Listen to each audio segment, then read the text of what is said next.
যাওয়ার আগে মানে আজকে যে নির্ধারিত অধিবেশন সেটার আগে গত ক্লাসের last part of previous class আমরা একটু বলবো, সেটা causes of reduction of dissolved oxygen. আমরা ক্লাউডি ওয়েদারতে শেষ করেছিলাম। এখন আমরা শুরু করব আন্ডারগ্রাউন্ড ওয়াটার। তো আন্ডারগ্রাউন্ড ওয়াটারে এটাও একটি কারণ, causes of dissolved oxygen depletion or reduction. এটা কিরকম তোমরা সবাই জানো, যে dissolved oxygen concentration of underground water is poor, always কম থাকে। আন্ডারগ্রাউন্ড ওয়াটারে ডিজলভ অক্সিজেনের মাত্রা কম থাকে, যত নিচে যাবে তত কমে যাবে। So inflow of large amount of underground water into water body will reduce the overall concentration of diesel। অর্থাৎ যদি তুমি আন্ডারগ্রাউন্ড ওয়াটার বেশি ফ্লো করো, বেশি ফ্লো অব্যাহত রাখো কোন ওয়াটার বডিজে, তাহলে সেখানে পর্যায়ক্রমে এই নিচের ডিওটা কম থাকবে। এটি তারা বলতে চাচ্ছে যে আন্ডারগ্রাউন্ড ওয়াটারে তো থাকি নরমালি, যদি কোনো ফ্লো আমরা পাস করি বা অন্য থেকে পানি সরবরাহ করি নিচ থেকে, সেই ক্ষেত্রেও অক্সিজেনের মাত্রা কম থাকবে। এটা বলার চেষ্টা করা হচ্ছে। It is also one cause of reduction of dissolved oxygen in water।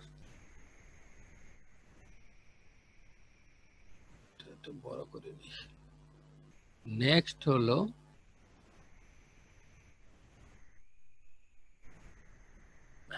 Rise of temperature.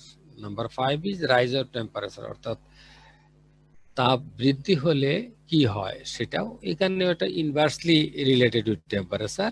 দেখো যে solubility of oxygen in water is inversely related with water. যদি ওয়াটার টেম্পারেচার বাড়ে তাহলে ডিজল অক্সিজেন কমবে, এরকম। The highest saturated concentration of dissolved oxygen is found at 0 degree centigrade. তুমি দেখো 0 ডিগ্রিতে বেশি পাওয়া যাচ্ছে, তার মানে কি টেম্পারেচার যত কম ডিও তত বেশি মাত্রা, ঠিক আছে? এটা তোমরা মনে রেখো, তাহলে সবচেয়ে, যদি উদাহরণ আমরা দিচ্ছি কিন্তু এটি মনে থাকলে তোমাদের সুবিধা হবে। The concentration of dissolved oxygen decreased with the rise of temperature. একই কথা, একটু ঘুরিয়ে ফিরিয়ে আগের কথাটা গিয়ে বলা হচ্ছে। The solubility of oxygen in pure water at an atmospheric pressure of 760 mm mercury at 0 degree centigrade, 10 degree, 20 degree and 30 degree. তুমি রেসপেক্টিভলি দেখো, 0 ডিগ্রিতে হলো 14.16, তুমি 14ই ধরো তাহলে বলতে সুবিধা। 14 ppm হলো 0 ডিগ্রিতে, 10 ডিগ্রিতে হলো 10, তার মানে 14 থেকে 10 কমলো, ঠিক আছে? আবার 20তে হলো 8, তার মানে আরো কমলো, ঠিক আছে? আবার দেখো 30তে হলো কত, 7, তার মানে বেশি ছিল 0তে, তারপরে পর্যায়ক্রমে 10-এ আর একটু কমছে, 20-এ আরো কমছে, 30-এ আরো কমছে, তার মানে অ্যাকর্ডিংলি কমে যাচ্ছে। রাইজ অফ টেম্পারেচারের সাথে ডিজল অক্সিজেনের মাত্রা কমে যাচ্ছে। এই কথাটি কি বোঝা গেছে? আমার তো মনে বোঝা যাওয়ার কথা। তাহলে এটি কথা যে হাইয়েস্ট স্যাচুরেশন ডিগ্রি যদি তুমি 0 ধরো, তাহলে অ্যাকর্ডিংলি যত বাড়বে তোমার স্যাচুরেশন ডিগ্রি তত কমবে। এটি ইনভার্সলি রিলেটেড উইথ টেম্পারেচার। তাহলে ডিওটা ইনভার্সলি রিলেটেড উইথ টেম্পারেচার, এই কথাটা মনে রাখলে তোমরা এটা ভুলবে না, ঠিক আছে? আচ্ছা, in hot summer in shallow water body, অর্থাৎ যেখানে ডেপথের মাত্রা লেস দেন 1 মিটার। শ্যালো বলতে আমরা কম পানিযুক্ত এলাকাকে বুঝি, সামারে সাধারণত এটা হয়। Reduction of dissolved oxygen due to high temperature makes critical condition for fish. এই যেহেতু টেম্পারেচারটা বেশি থাকে, উপরের থেকে থাকে এবং জলের গভীরতা কম থাকে, সেখানে লেস অফ, যদি 1 মিটারে কম হয় ওয়াটার বডি, তাহলে এখানে একটু রিস্ক থাকে ফিশের জন্য। উইথ, কারণ এই টেম্পারেচার বেশি থাকবে, ডিজল অক্সিজেন কম হয়ে যাবে, একই কথা। With the rise of temperature bacterial decomposition increases. এই সবই ব্যাকটেরিয়াল ডিকম্পোজিশন, আগে আমরা বলেছি যে ব্যাকটেরিয়াল ডিকম্পোজিশন যদি বেশি হয় সেখানে অক্সিজেনের ডিপ্লিশন হবে, কারণ অক্সিজেন লাগে বলেই ব্যাকটেরিয়া হবে, কারণ অক্সিডেশন হতে গেলেই, ডিকম্পোজিশন হতে গেলেই তোমার অক্সিজেন লাগবে, সেই ক্ষেত্রে ডিপ্লিশন হবে, কমে যাবে। তাহলে dead organic matter by bacteria which makes the situation more critical. এই একই কথা যে ডিকম্পোজিশনের বেলা, ব্যাকটেরিয়াল ডিকম্পোজিশনের বেলায় আমাদের যেহেতু অক্সিজেন বেশি লাগবে, সেই ক্ষেত্রে আমাদের মাত্রা কমে যাবে, অক্সিজেনের মাত্রা। এরপরে ধরো ফিশ, তোমরা জানো যে এটা পয়গুলোথার্মাস অ্যানিমেল, অর্থাৎ শীততাপ নিয়ন্ত্রিত, তাই তো বাংলায় তাই বলে। তো metabolic activities in fish increases 10% for 1 degree centigrade rise of temperature of the aquatic environment. 1 degree centigrade temperature বৃদ্ধিতে আমার 10 ডিগ্রি সেন্টিগ্রেড মেটাবলিক অ্যাক্টিভিটি বেড়ে যায়। তার মানে তুমি দেখো fish need 10% more oxygen for 1 degree rise of temperature. 1 degree centigrade temperature রাইজের জন্য 10 গুণ অক্সিজেন প্রয়োজন। তাহলে দেখো এখানে কি পরিমাণ এখানে আমার খরচ হচ্ছে। So for being poikilothermous rise of temperature, specially sudden rise, হঠাৎ করে বাড়তে পারে, makes the life of fish very critical. কোন সময় যদি কোনো অ্যাব্রাপ্ট সিচুয়েশনের কারণে হঠাৎ করে বেড়ে যায়, সেক্ষেত্রে প্রাণ রক্ষা করা কঠিন হয়। আমাদের এদিকে খেয়াল রাখতে হবে, দৃষ্টি দিতে হবে, এই জন্য এটাকে বেশি গুরুত্ব দেয়। কারণ সাডেনও বাড়তে পারে, আবহাওয়া তো সবসময় ঠিক থাকে না, তাই না? আর এখন তো আমাদের বৈশ্বিক আবহাওয়া দিনান্তরে ব্যতিক্রম হচ্ছেই, কখন কোন সিজন কি হয়ে যায় তার ঠিক বলা যাচ্ছে না। তাই এইদিকে এই জন্য সবাইকে অ্যালার্ট থাকতে হবে, both you me and fish culturist also. এখন আসো আরেকটি ইম্পর্টেন্ট মেজার হলো turbidity. The turbid water becomes warmer than clean water, এটা তোমরা আগে জেনেছো। এবং ক্লাইমেট কন্ডিশনে turbidity increases more rise of temperature and reduces more dissolved oxygen. অর্থাৎ টার্বিডিটি যদি ইনক্রিজ হয় তাহলে রিডিউস হবে অক্সিজেন, একই কেস, কারণ এখানে টেম্পারেচার বেশি লাগবে টার্বিডিটি হলে, সেক্ষেত্রে অক্সিজেন কমে যাবে। The turbidity also effect the Giles, it is very important. এই জন্য আমি একটু গ্রিন মার্ক করেছি, মার্ক করে রেখেছি কালার, তোমাদের দৃষ্টিতে পড়ে। Turbidity also affects the gills of fish, obstructing dissolved oxygen consumption. অর্থাৎ অক্সিজেন গিলের মাধ্যমে যাচ্ছে, সুতরাং ওই গিলে যদি তোমার টার্বিডিটি দ্বারা এফেক্ট হয়, ব্লকিং হয়, তাহলে তো সে নিতে পারবে না অক্সিজেন, এই জন্য একটি প্রবলেম সৃষ্টি হয়। All the fishes would be killed in a small shallow water body if it is made very turbid through fishing. মানে ফিশিং এর কারণে হতে পারে, বা হট ওয়েদারে যদি ফিশিং করা হয় সেই ক্ষেত্রে আরো বেশি হয়। তাহলে যদি টার্বিড ওয়াটার হয়, সেখানে গিলে কি বলবো, গিলে এফেক্ট হওয়ার কারণে গিলের যে রেখার্স গুলো তখন একত্রিত হয়ে যায়। রেখার্স যদি একত্রিত হয় তাহলে অবশ্যই ওইখানে অক্সিজেন সাপ্লাই দিতে পারবে না ভিতরে, সেই কারণে তখন এটা মর্টালিটি রেটটা এই ক্ষেত্রে বেড়ে যায়। তাহলে টার্বিড ওয়াটার অলসো ইম্পর্টেন্ট ফ্যাক্টর। এরপরে আসো presence of iron. Iron is an important micronutrient for plant growth, but it is present in the basin soil or watershed in large amount than regular oxygen deficiency occurs. অর্থাৎ তোমরা জানবে এটি important হইলেও macronutrient কিন্তু এটা থাকে একদম bottom region of water bodies, নিচে থাকে। ইন অ্যানারোবিক, অ্যারোবিক সরি না অ্যারোবিক নিড অক্সিজেন নিড আছে।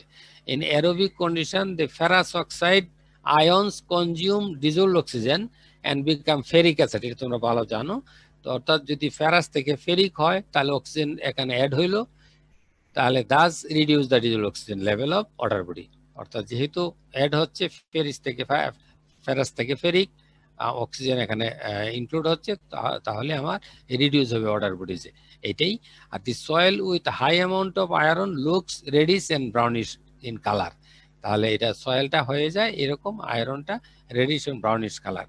আসলে সাধারণত এটা ফিশ কালচারিস্ট অথবা আমাদের জন্য যে সকল এলাকায় একটু আছে এদিকে অ্যালার্ট থাকতে হবে, কারণ এখানে আমরা ডিসকারেজ করি মাছ চাষের জন্য সাধারণত, কেন সেটা আমরা আলোচনায় আসছি।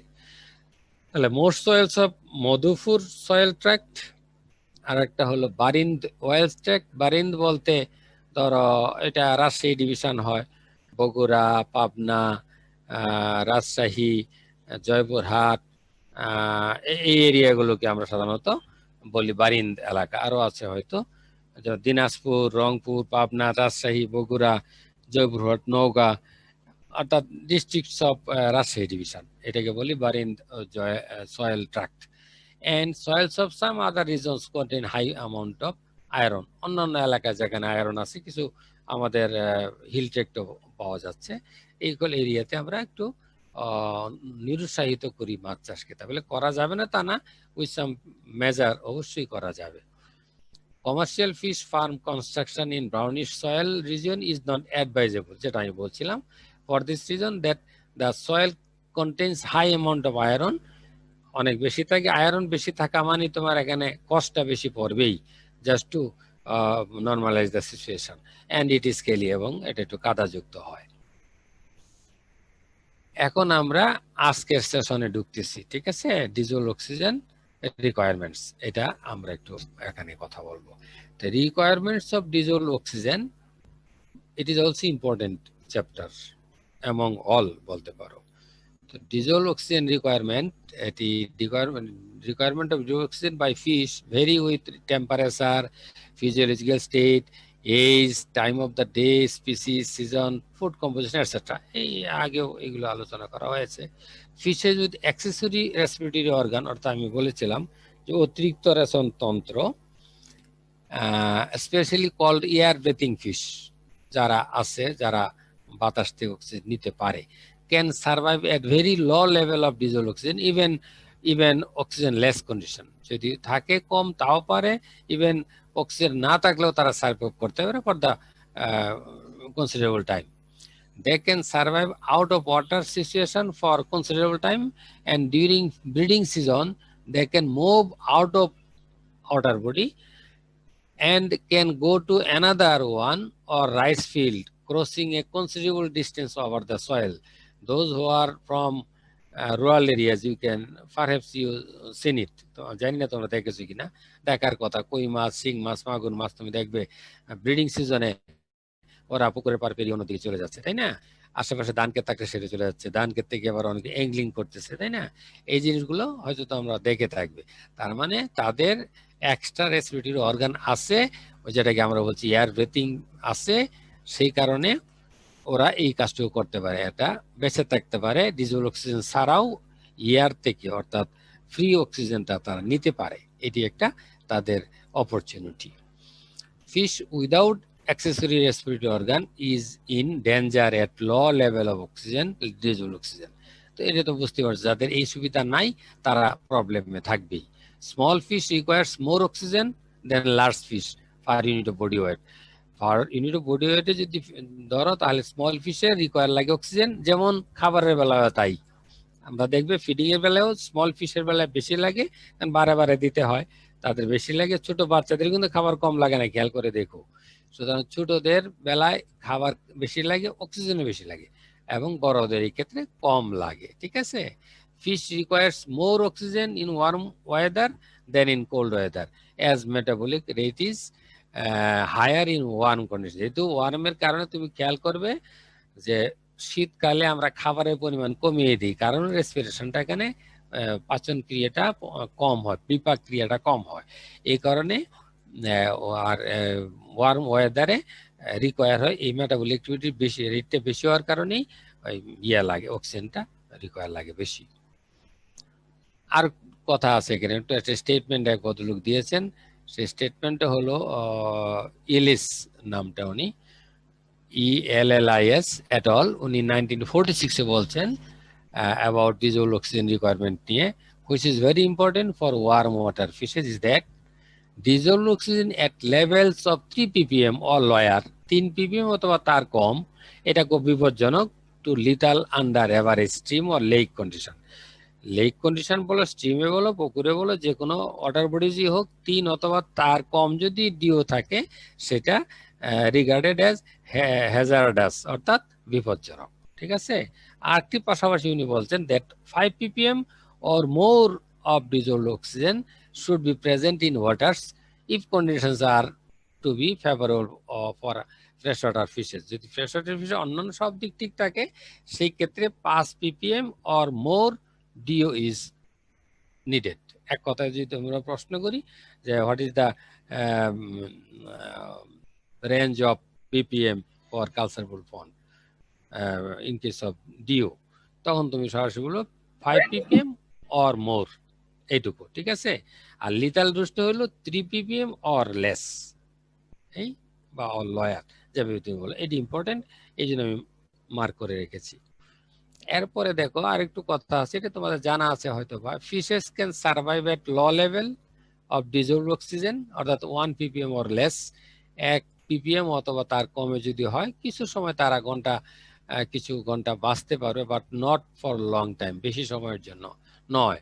Frequent and regular happenings of conditions in which low levels of dissolved oxygen, অর্থাৎ 3 ppm or less, occur are considered as the main cause of low yielding of fish production in a pond which is otherwise fertile.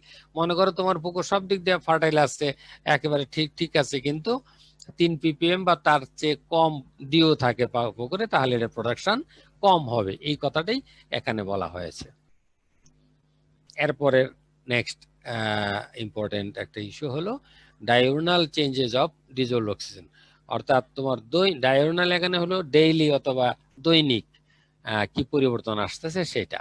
তো এখন the diurnal change of dissolved oxygen is more distinct in eutrophic water body, তোমরা eutrophic already জেনেছো, eutrophic rich in nutrients, then in oligotrophic water body, এটা হচ্ছে যে less nutrient, as both oxygen production and consumption are high in productive water body than in unproductive water body. এটা সবসময় বলবে যে unproductive এর চেয়ে প্রোডাক্টিভ ওয়াটার বডি যে বেশি থাকবে, এটা স্বাভাবিক। অর্থাৎ কনজাম্পশনটা বেশি হবে হাই আনপ্রোডাক্টিভ ওয়াটার বডিজের বেলায়। The concentration of dissolved oxygen becomes highest during afternoon to evening, এই কথাটি মনে রাখবে যে concentration of dissolved oxygen becomes highest during afternoon to evening, অর্থাৎ বিকাল যখন সূর্য হেলে পড়ে পশ্চিম দিকে, তখন দেখবে যে তখন অক্সিজেন মাত্রা বেশি থাকে, কারণ সারাদিনে যে সানলাইট বিকরণ হলো ওয়াটার বডিজে, সেটা অ্যাকুমুলেশন হচ্ছে বিকাল থেকে রাত হওয়ার আগ পর্যন্ত ডিজলভ অক্সিজেনের মাত্রা বেশি থাকে, এন্ড লোয়েস্ট থাকে যত রাত গভীর হবে তত কমবে, ঠিক আছে, লোয়েস্ট এর down. To know the biotic activities and conditions of dissolved oxygen once a month are needed for better management, মানে ভালো ব্যবস্থাপনার জন্য মাসে অন্তত একবার এই তোমাকে ওই এটা জানতে হবে, মাত্রাটা কি, বায়োটিক অ্যাক্টিভিটিজ এন্ড কন্ডিশনটা কি অবস্থায় আছে, এটি তোমার জানা রেকর্ড সংরক্ষণ করতে হবে, এই কথাটাই এখানে গুরুত্ব দেওয়া হয়েছে। তাহলে ডায়োনাল চেঞ্জ ইন ডিজলভ অক্সিজেন নিয়ে আমরা সংক্ষিপ্ত আলোচনা করলাম। এটা অনেক বড় চ্যাপ্টার আছে, তোমরা হয়তো পরবর্তীতে, এর আগেও তোমরা জেনেছো কিছু এই ব্যাপারে, যাই হোক এটা ভার্টিক্যাল হতে পারে, হরিজন্টালি হবে অনেক, তবে এটা মেইনলি ভার্টিক্যালটা কি এখানে গুরুত্ব দেওয়া হয়েছে। এখন হচ্ছে effects of dissolved oxygen insufficiency. এটা হলো যে যদি ইনসাফিসিয়েন্ট হয় সেই ক্ষেত্রে কি হবে, কতক্ষণ ব্যাপী, যে fishes suffering from insufficient dissolve oxygen for long time become infected by various bacterial and other disease, অর্থাৎ যদি একটু বেশি সময় ধরে এই সময়টা থাকে, যে কম সময় 4-5 এরকম একটা অবস্থা আছে, 5-এর উপরে না, 3-4 বা 3-এর কম, এটা বেশি সময় থাকলে কিছু ডিজিজ হবে, কারণ তার ইমিউনিটিটা কমে যাবে শরীরে আমাদেরই মতো, তাহলে বডি যে অ্যান্টিবডি তার অ্যান্টিজেন আক্রমণ করার সুবিধা পাবে, দুর্বল থাকবে। Fishes living in a water body of insufficient dissolved oxygen become physiologically, যেটা বলতেছিলাম, weak, and for the physiological weakness fishes become easily attacked by disease, এই কথা একটাই, ঠিক আছে, এটা শুধু ব্যাখ্যাটা দেওয়া হলো। তার মানে যদি 5-এর কম থাকে সেই ক্ষেত্রে সহজেই মাছ এফেক্টেড হবে ডিজিজে। আরো কিছু কথা আছে এখানে, যেমন ধরো insufficient dissolved oxygen is generally accompanied by high quantity of carbon dioxide, ammonia, acidic pH which are very harmful to fish, এইগুলো খুবই মারাত্মক খারাপ ফর ফিশ, কিন্তু ইনসাফিসিয়েন্ট যদি ডিজলভড অক্সিজেন থাকে সেই ক্ষেত্রে তারা দানা বাঁধে, কারণ তারা সুযোগ পায় এই অ্যাকম্পানি করতে ওই ইনসাফিসিয়েন্ট অক্সিজেনের সাথে, তাই এই দিকে আমাদের সজাগ দৃষ্টি রাখতে হবে। একটি ইম্পর্টেন্ট এখানে দুটি টার্ম আছে, এটি তোমাদের জানা থাকা লাগবে, একটি হলো সামার কিল আর একটি হলো উইন্টার কিল। যদি সামার কিল বিদেশে এটা খুবই চালু আইটেম, আমাদের অবশ্য কম আইটেমটা চালু, কারণ এরকম খুব একটা আমাদের প্রবলেম হয় না, কিন্তু বিদেশে প্রচুর এটা হয়, তাই সামার কিল উইন্টার কিল খুব ইম্পর্টেন্ট টার্ম, তুমি জেনে রাখো। সামার কিল হলো insufficiency of dissolved oxygen may cause fish mortality in small shell water body in hot summer which is called summer kill.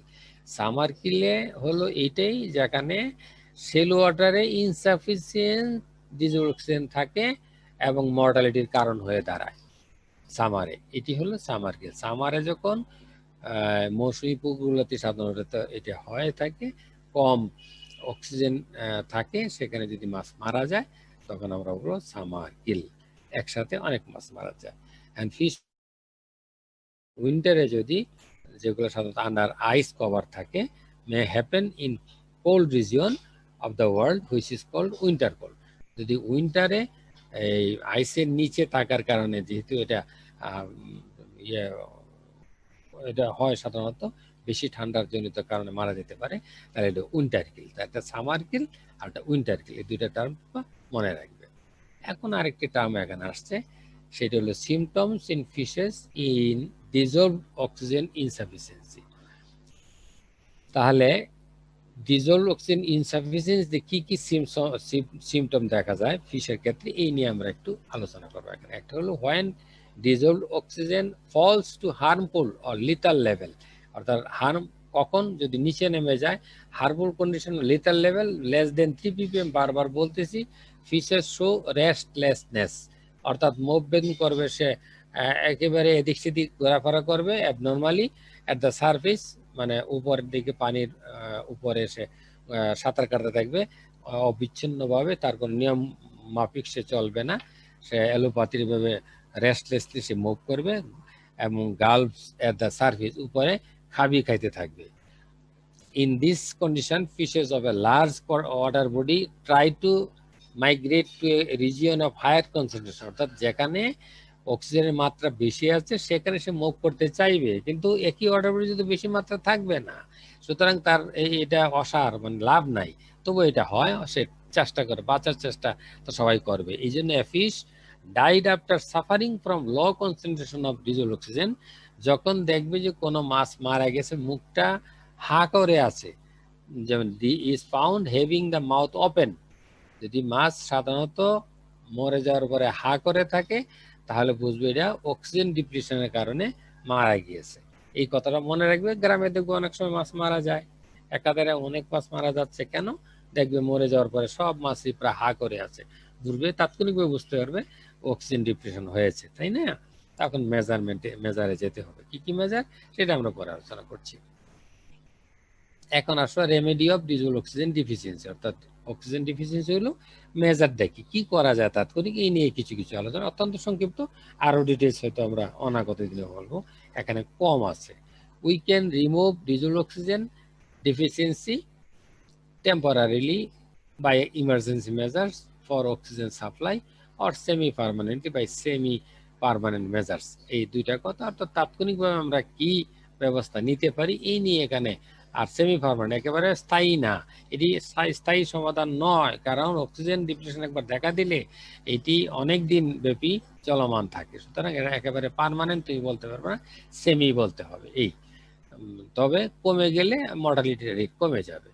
when fishes show symptoms of diesel oxygen deficiency or mortality has started, মনে করো শুরু হলো mortality ডিফিসিয়েন্সির কারণে, অথবা will start, অথবা মরতে শুরু করবে, তুমি বুঝতেছো অ্যালোপ্যাথিক মুভমেন্ট শুরু হয়ে গেছে, then emergency measures for oxygen supply must be taken, তখন ইমার্জেন্সি নিতে হবে কিছু মেজার। কি কি মেজার? এই মেজারের মধ্যে তেমন কিছুই নাই। আর্জেন্টলি কি করা যেতে পারে? We can agitate water surface of a pond with bamboo poles, বাঁশ দিয়ে আমরা পিটানোর মাধ্যমে অক্সিজেন আমরা কিছু মিলাতে পারি পানির সাথে। ওই আমি এর আগে বলেছি যে তোমাদেরকে, বাতাস থেকে মিশানোর একটা পদ্ধতি মাত্র, আর অথবা বাই সুইমিং উইথ প্রিকশনস বা ফর অ্যাভয়েডিং টার্বিডিটি, অর্থাৎ আমি কিন্তু আগে বলেছিলাম যে সুইম করবে, কিন্তু টার্বিডিটি যাতে না হয় সেদিকে খেয়াল রাখতে হবে। টার্বিডিটি কেন? যদি মনে করো পুরাতন পুকুর, বেশি যদি তুমি এজিটেট করো, নিচের তলা গ্যাসটা উপরে উঠে আসে, তাহলে আবারও ওই কার্বন ডাইঅক্সাইড প্লাস ওয়াটার, এখানে আবার কি H2CO3 হবে না, সেই ক্ষেত্রে দেখবে আবার এখানে প্রবলেম, অ্যাসিড হয়ে যাবে, প্রবলেম হয়ে যাবে আরো বেশি। এই ক্ষেত্রে অ্যাভয়েড করতে টার্বিডিটি, কিন্তু সুইমিং এ যাতে উপর থেকে জাস্ট আমরা পা দিয়ে যাতে উপরের লেয়ারে দিই, যাতে এজিটেটটা হয় এয়ার থেকে অক্সিজেনটা পানিতে মিশ্রিত হয়। অথবা we can aerate water through different types of aerator. ইদানিং অনেক এরেটর আমাদের দেশেও, আগে হয়তো থাইল্যান্ডে এরেটর ব্যবহার করতো, চীনে করতো, তারপরে থাইল্যান্ডে করে, এখন বাংলাদেশেও অনেক জায়গা হচ্ছে এরেটর। তুমি সব জায়গায় প্রায় দেখবে যারা আইডিয়াল চাষি তারা ব্যবহার করছে, তাই না? তাহলে এইগুলো তাৎক্ষণিক মেজার আমরা নিতে পারবো। এরপরে ধরো potassium permanganate is not a permanent solution, এটা ফর দ্য টাইম বিং এটাও করা যায় 1 to 3 ppm দিতে পারবো, স্প্রে করতে পারবো পানিতে, ডিজলভ করতে পানির সাথে, through which some edition of oxygen occurs but it has been found that this is not effective. অর্থাৎ এটা একদম ইফেক্টিভ না, ফর দ্য টাইম বিং একটু কাজ করে, কিন্তু এটি ইফেক্টিভ না, হয়তো কোন রকম একটু বাঁচায় রাখলা অন্য ট্রিটমেন্টের কারণে।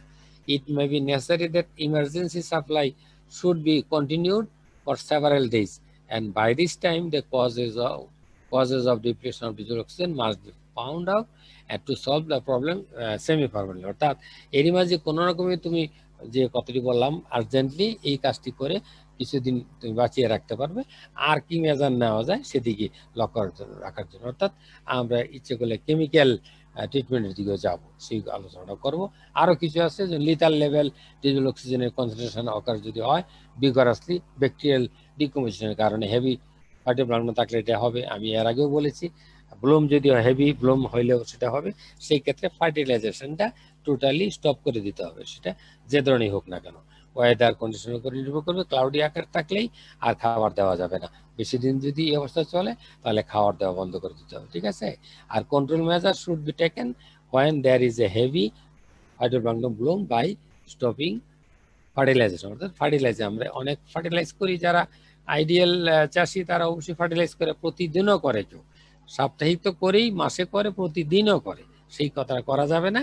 কারণ করতে গেলেই তার আবার যেহেতু এমনি আমাদের ভালো পুকুর, সেখানে নিউট্রিয়েন্ট বেশি আরো বাড়বে, সেই ক্ষেত্রে আরো প্রবলেম সৃষ্টি হবে, তাহলে স্টপ রাখতে হবে ফার্টিলাইজেশন। এরপরে যাই ইনপুট অফ এসেনশিয়াল নিউট্রিয়েন্ট, অর্থাৎ যে কোনো ধরনের এসেনশিয়াল নিউট্রিয়েন্ট আমরা ইনপুট যেটা দিতাম এটাও দেওয়া যাবে না। আর্টিফিশিয়াল ফিডিং বন্ধ রাখতে হবে, যে artificial feeding also should be stop.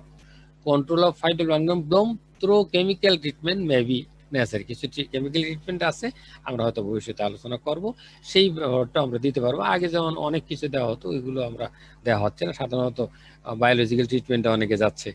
এরপরে কিছু কেমিক্যাল ট্রিটমেন্ট, যদিও এটা রেসিডুয়াল ইফেক্ট আছে, তারপরে কেমিক্যাল ট্রিটমেন্ট আমাদের করতে হবে, এটা হলো সেমি পারমানেন্ট। এরপরে ধরো if possible pond water may be replaced by fresh oxygenated water. অর্থাৎ যদি সম্ভব হয় তাহলে বাহিরের অক্সিজেনেটেড ওয়াটার দ্বারা আমরা পানি রিপ্লেস করতে পারি, এটি অনেক ক্ষেত্রে করা হয়। বাহির থেকে পানি দিলে অক্সিজেশনটা হইলো, পাশাপাশি অক্সিজেনেটেড ওয়াটারও মিশ্রিত হইলো। It must be checked whether fish mortality happening for other reason such as poisoning of insecticides, fish disease, এটি কিনা। অর্থাৎ আমরা এটি খেয়াল করব যে আমরা কি যে মেজার নিচ্ছি এটি কি আসলে অক্সিজেন ডিপ্লিশনের কারণে হচ্ছে, না পয়জনিং এর কারণে হচ্ছে, কোনো ইনসেক্টিসাইডের কারণে, অথবা কেউ ফিশ ডিজিজ অন্য কোনো ডিজিজের কারণে মাছ মরক লাগছে কিনা, এই দৃষ্টিটাও আমাদের এখানে খেয়াল রাখতে হবে, কারণ এখানে মিসআন্ডারস্ট্যান্ডিং হতে পারে। সুতরাং এইটি আমাদের খেয়াল করতে হবে, অবশ্যই খেয়াল করা যাবে ফিশ ক্লিনিক্যালি দেখার মাধ্যমে। এরপরে আসো আরেকটি ইম্পর্টেন্ট মেজার হলো কার্বন ডাই। আমরা এতক্ষণ আলোচনা করেছি অক্সিজেন নিয়ে, এখন আসবো কার্বন ডাইঅক্সাইড। শেষ করতে পারবো না, আমরা কিছুটা এগিয়ে যাব আশা করছি। তাহলে কার্বন ডাইঅক্সাইডের প্রথম থাকবে সিগনিফিকেন্স।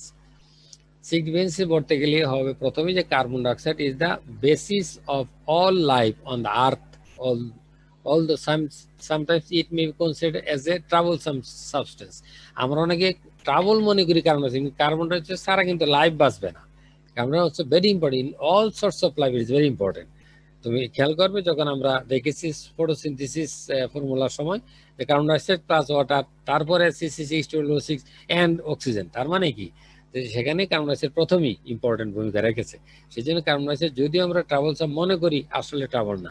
জীবন অনেক সময় দুর্বিষহ মনে হইলেও জীবনে কিন্তু অনেক প্রভাব আছে অনেক কিছুর, তাই না? তোমরা জীবনের সাথে মিলিয়ে নিও, সেই ক্ষেত্রে কার্বন ডাইঅক্সাইড ভালো ভূমিকা রাখে। Without free carbon dioxide the basic food production by plants through photosynthesis is not possible. এই কথাটাই বলতে চেয়েছিলাম, এটি ইতিমধ্যে তোমরা জেনেছো। আমি কতগুলো একে একে অনেকগুলো কথা আসলে বলা হচ্ছে, তোমরা আশা করি এগুলো অনুধাবন করতে পেরেছো। এরপরে আসো, all organisms get food directly or indirectly from plants. A bound and half bound carbon dioxide অর্থাৎ আবদ্ধ অথবা অর্ধ আবদ্ধ কার্বন ডাইঅক্সাইড দ্বারা from profound influence on the water. profound এখানে গভীর বলতে পারো, মেচিভ বলতে পারো, এরপরে ইন্টেন্স বলতে পারো, গ্রেট বলতে পারো, কিন বলতে পারো, যাই হোক অর্থাৎ খুব গুরুত্ব দেওয়া হয়েছে profound influence of the water body, এটা আছে অল অর্গানিজম। এখন আসো আমরা সোর্স, এটা তাড়াতাড়ি করছি শেষের দিকে। সোর্সটা হলো এই কার্বন ডাইঅক্সাইডের সোর্স কোথায়? একটি হলো atmosphere. Atmosphere contains only 0.03% carbon dioxide which is sufficient for photosynthesis. অর্থাৎ দেখো 0.03% carbon dioxide is sufficient for photosynthesis. তাহলে বুঝো এর চেয়ে বেশি অবশ্যই থাকে it is not suitable for any organism including us. সুতরাং বি কেয়ারফুল। তাহলে অ্যাটমসফিয়ার কন্টেইনস অনলি 0.03%, এটি সাফিসিয়েন্ট ফটোসিনথেসিসের জন্য।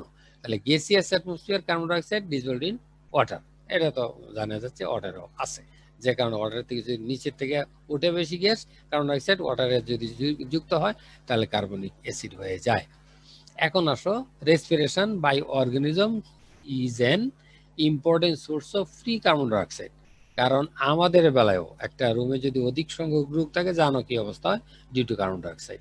তাহলে respiration by organism is an important source of free carbon dioxide, এটা আমরা 24 ঘন্টায় এই কাজটি আমরা ব্যাকটেরিয়া ধরো, অর্গানিজম ধরো, ফিশ ধরো, যেই হোক, every organisms are doing this sort of activities. যেমন organism through respiration supply carbon dioxide continuously for 24 hours, we are doing so. So ওই ওরাও করে, ইভেন গাছগাছালি এভরিথিং। তাহলে দেখো, bacterial decomposition of dead organic substances is another important source of free carbon dioxide. তারা bacterial decomposition ধরো এখানে হয় ভূমিকা রাখে, কারণ এখানে অক্সিজেন নিচ্ছে, সে কার্বন ডাইঅক্সাইড ছাড়তেছে, সেই ক্ষেত্রে এটা রিলিজ করতেছে। In a pond with heavy bacterial decomposition, আমি আগে বলেছি, high amount of free carbon dioxide creates unsuitable environment for fishes. এটা করবে, যত ক্রিয়েট হবে ততই প্রবলেম সৃষ্টি হবে পানিতে। আমি আগেই বলেছি যে পানিটাই তাদের বসবাসের জন্য একমাত্র উৎকৃষ্ট জায়গা, সেখানে যে আনডিজায়ারেবল কোনো এনভায়রনমেন্ট সৃষ্টি হয়, আনসুইটেবল, আনডিজায়ারেবল, সেটা অবশ্যই হবে না। ডিজায়ারেবল হবে যদি কম মাত্রায় কার্বন ডাইঅক্সাইড থাকে, কিন্তু বেশি মাত্রা হতে গেলেই তার জন্য এটি মরণ ডেকে আনবে। High amount of free carbon dioxide is associated with low concentration of dissolved oxygen. এটি হাই কার্বন ডাইঅক্সাইড মানে লো কনসেন্ট্রেশন অফ অক্সিজেন। আরেকটি হলো যে বাইকার্বনেট আর হাফ বন্ড বাইকার্বনেট যদিও কম থাকে তাও কিন্তু ফটোসিনথেসিস হবে, অর্থাৎ bicarbonate half bond carbon dioxide is also a source of free carbon dioxide. In absence of free carbon dioxide, photosynthesis does not stop. অর্থাৎ কার্বন ডাইঅক্সাইড না থাকলে কিন্তু ফটোসিনথেসিস হবে, কারণ in this situation bicarbonate supplies free carbon dioxide, বুঝছো? In some sort of carbon dioxide deficiency যদি না থাকে, সেই ক্ষেত্রে বাইকার্বনেট সাপ্লাই করে ফ্রি কার্বন ডাইঅক্সাইড। তাহলে বুঝো এক্ষেত্রে আমাদের ফটোসিনথেসিস খুবটা ব্যাহত হয় না, কারণ খুব কম লাগে। বলা হয়েছে 0.03%, এটা অত্যন্ত মিনিমাম, এটি বাইকার্বনেট থেকে চলে আসে, বাইকার্বনেট কার্বন ডাইঅক্সাইড আছে। তাহলে এটি। এখন আসো কজেস অফ রিডাকশন, মানে কি কারণে কার্বন ডাইঅক্সাইড কমে যায়। এখানে কয়েকটি, আমরা শুধু একটি দুটি বিষয় দিয়ে শেষ করে দিব আজকে, টাইম মাত্র 1 মিনিট মতো।